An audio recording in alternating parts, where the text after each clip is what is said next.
I'm Jill McKnight. I'm an artist based in Leeds. I mainly work in sculpture and writing. Those are my two main mediums, but there's a very multidisciplinary approach in my work. So central to my practice is telling stories that we might not usually see in artwork. And so I'm from a working class background, both family and place in the Northeast.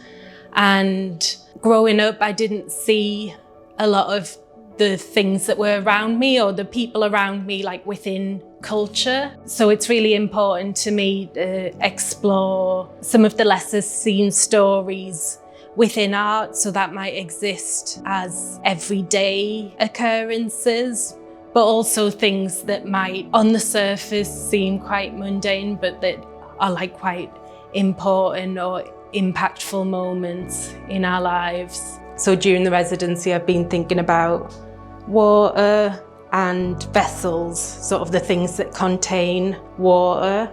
And I realised that water is like a symbol for disorder or things that can't be tamed, a kind of wildness, which I think is inherent in my sculpture work. But it's kind of contrasted by things like the chicken wire and hessian, which resembles nets or mesh or membranes that like contain some of the things like the foam that are bursting out. So there's this containment and then not being able to sort of contain things. That's a tension within the work. Water is an element that as humans we all have a relationship to, and for me, I grew up on the coast near the seaside, so I've always had this relationship like with the beach and looking around rock pools when I was little. And I'm fascinated by how the deep sea is like a very mysterious, unknowable landscape or part of the earth that, although we know a lot about it, there's still things undiscovered and that we can't pin down and that are surprising.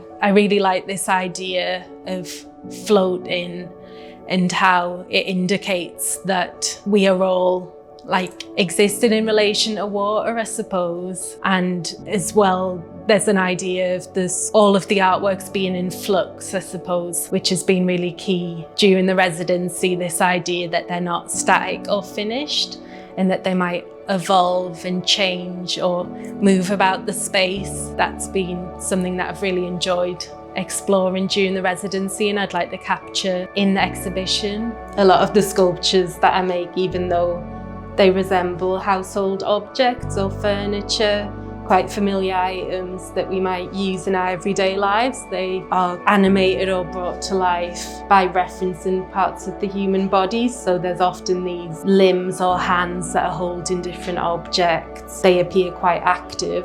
It's a really key element, I think, that relationship that we have as bodies to the sculpture work. And that's what I really love about being able to experience sculpture or any artwork like in a gallery setting in person. Like, I think it's really amazing to be able to experience digital artwork online as well, but then it's a different experience again when it's in person and being able to move about a space and have that quite personal interaction with artwork. During the residency, I've tried out lots of new types of printmaking to me. So I've printed in lino, dry point, screen printing, heat transfer, printing on fabric. There's been all these new ways of working that have been opened up like during the residency and by being here at the art house. Really loved being here.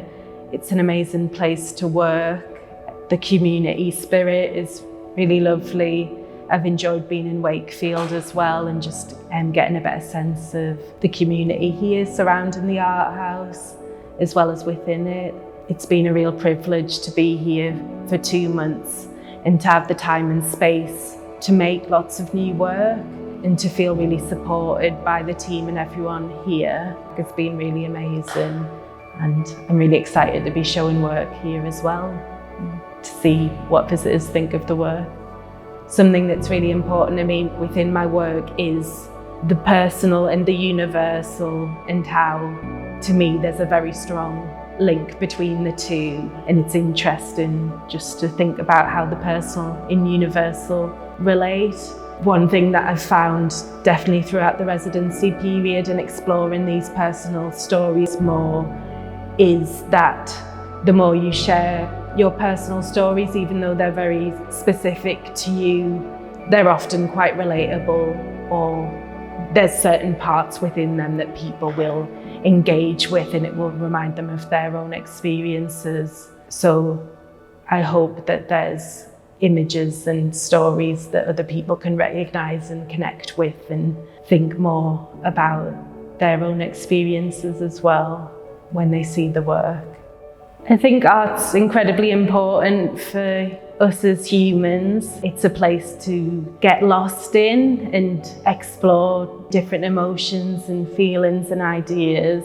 And definitely for me, it's a place where I can sort of consider my own experiences and how I relate to the world and share it. But as a viewer of artwork as well, I find the emotional connections often the thing that I value the most. And sometimes your reaction to a work might be something that you can't say in words. It just strikes you in a very moving or heartfelt way. And that's something that I really love about art.